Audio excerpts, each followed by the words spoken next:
Last year's Celtics turned their entire season around midway through when then assistant coach Joe Mazzulla sat down with both Jayson Tatum and Jaylen Brown in a series of film sessions to help them understand better how to play in the offense. The results were night and day compared to the start of the season, and the biggest difference was the amount of passing. Their offensive rating rocketed to the top of the league, and so did their winning percentage, catapulting them to the NBA Finals. And with Mazzulla taking over, they kept that passing up, which led to an elite offensive rating. However, something very interesting happened to start the playoffs. The amount of passing plummeted. Interestingly, it didn't affect their offensive rating in the first two rounds, primarily because they went up against defenses that weren't so great. But when they hit the brick wall of the Miami Heat defense as designed by Erik Spoelstra, well, it goes a long way towards explaining why the Celtics are on the verge of being swept by the same team they eliminated in 7 games last year. Their curl play into the lane doesn't work very well against the Heat's pre-positioning. With Zeller standing at the free throw line, Butler knows he can gamble and reach in to bother Jaylen Brown's dribble as he rushes the contested shot and doesn't hit Brogdon wide open in the corner. Compare this to last year when Brown gets up in the air on the drive to the same area but recognizes he's got multiple wide open shooters to pass to. Again, the curl into the lane isn't going to work, so they're forced to flow into a pick and roll. That's fine, and Brown has had success elevating over Gabe Vincent for mid-range shots, but he doesn't look comfortable as wide open teammates look on. From last year, he was much more willing to give up the ball to search for better shots, but it's also safe to say Strus isn't spinning around like a top anymore on defense like he did here. On the pistol action out of the corner, Brown finds an opening on Bam that gets him right to the basket but can't finish over 2 defenders. But with a different coach last year, he had better understanding of the defense, not forcing it on 2 players here and skipping it to Derek White for the open jumper. Now let's look at how Jayson Tatum was able to set players up for threes off of his drives last year. They initially tried to get Duncan Robinson on him, and Butler gets caught reaching in on the crossover, leading to a deep drive and the smart kick out for the open look in the corner. Another good example of Tatum targeting the weak link in the defense, check the spacing of the help and where they are in relation to their own men. There's enough room to collapse the entire defense, and he pivots to find Peyton Pritchard all by himself behind the arc. This year is a whole different defensive strategy from the Heat in order to stop Tatum. They want to attack Kevin Love with a pick and roll and force a switch, but they'll not only chase him with Butler, but notice how Bam sinks in off of Smart and Max Strus shows to take away the roll to Horford. It gets them a kick to the corner, but White can't hit. The Celtics simply aren't doing enough of anything to help Tatum be a true threat in their half-court offense. Only in the second half did they try to target Vincent with this double ball screen, and they turned it into a decent shot on the skip, but Brown is shooting 10% on threes for the series. The entire Celtic team has been cold from behind the arc, and it's emboldened the Heat defense to push the boundaries of how far they can stray from their men. Vincent splits the difference here, and Bam can just about ignore Horford completely. Tatum has nowhere to drive, luring the three-point shot and another brick. Finally, they try Tatum ball screening to get the switch, and though he's much taller than Vincent, they're already down by 20. This is not a good enough three-point shot to take, especially when he had a seam into the lane. The reason you set a ball screen is usually to attack a weaker defender, but they use Bam's man to set it. Great move to get by him with a Schmitty, but last year, this is a kick to a wide open corner 3. This year, he's shooting with the hand closer to Bam. And to end the game 18 minutes early, the flare screen against an aggressive defense is a great idea. But Tatum drives with his eyes down all the time, and I guess just doesn't see Martin standing right in front of him until it's too late. It's possible the Celtics figure some things out, and that means Brown and Tatum's numbers should go way up. And if you want a chance to win some money on their box score numbers, then you have to head over to UnderdogFantasy.com and check out Pick'em, where you can choose 2 to 5 players, then decide on the over-under for specific stats. It's super easy to set up, and you can win up to 20 times your initial entry fee. If you think Tatum is going to light it up from downtown in Game 4, then get in the action. But it doesn't stop there. You can make it a rival and add players from different teams to make it even more interesting.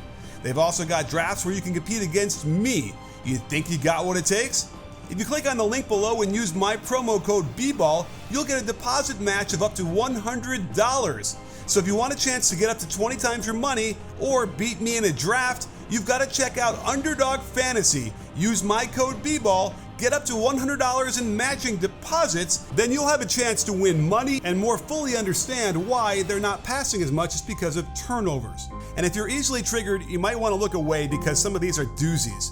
The Heat know how shaky the handle is for both Tatum and Brown, and it's a part of their development that should have been addressed by now. You'll see the Heat reach in from both the primary and help defenders every time they drive, a worthwhile gamble when you see how easy they'll cough it up.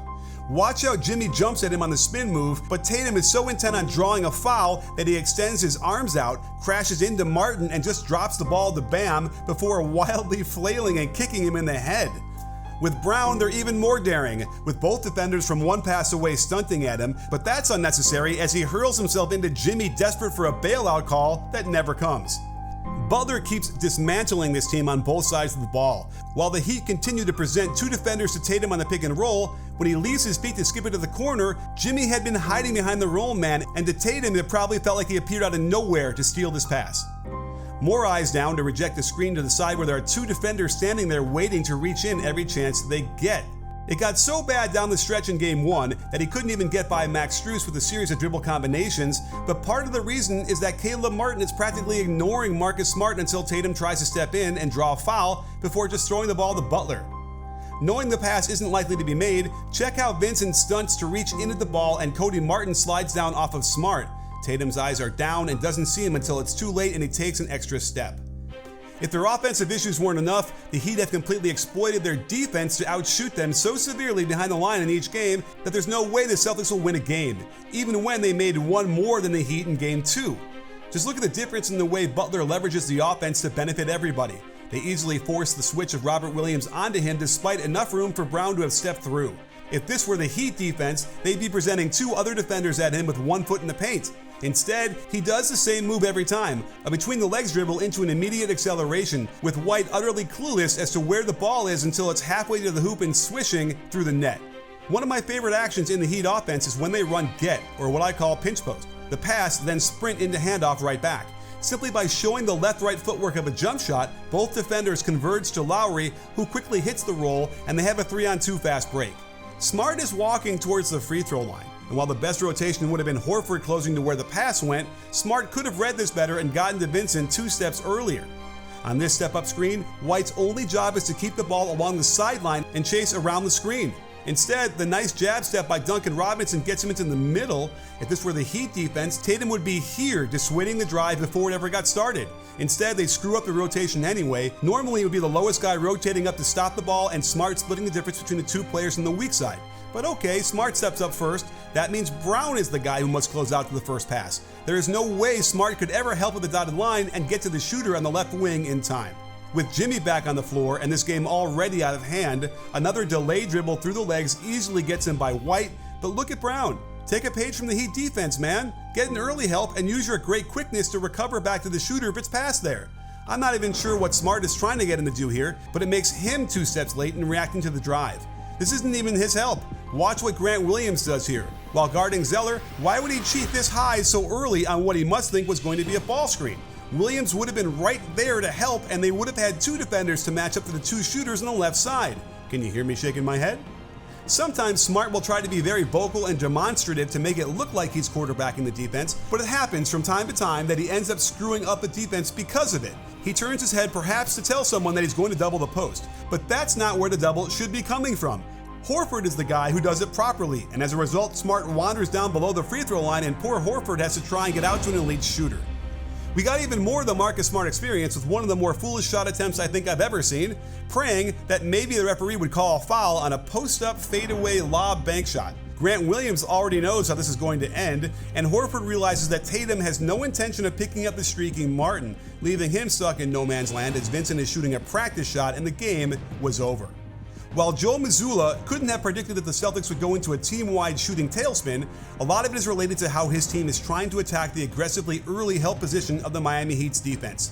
The more they miss, the closer the help defense is going to get to Tatum and Brown, limiting a dynamic duo who already struggles with pressure on their drives. And they don't run enough handoffs or set enough flare screens to help offset how far out of position the Heat are willing to get on defense. In the ultimate troll job, after stymieing the Celtics offense down the stretch of Game 2, the Heat did not play zone one single solitary possession in Game 3. and I have to imagine Mazzulla spent quite a bit of time in practice preparing for it.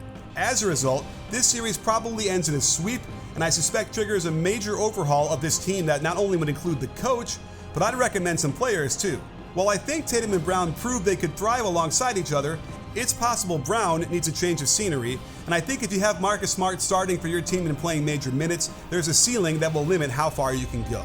And that gets me excited for the Heat to play the Nuggets in the NBA Finals, since it will take even more defensive magic for the Heat to win.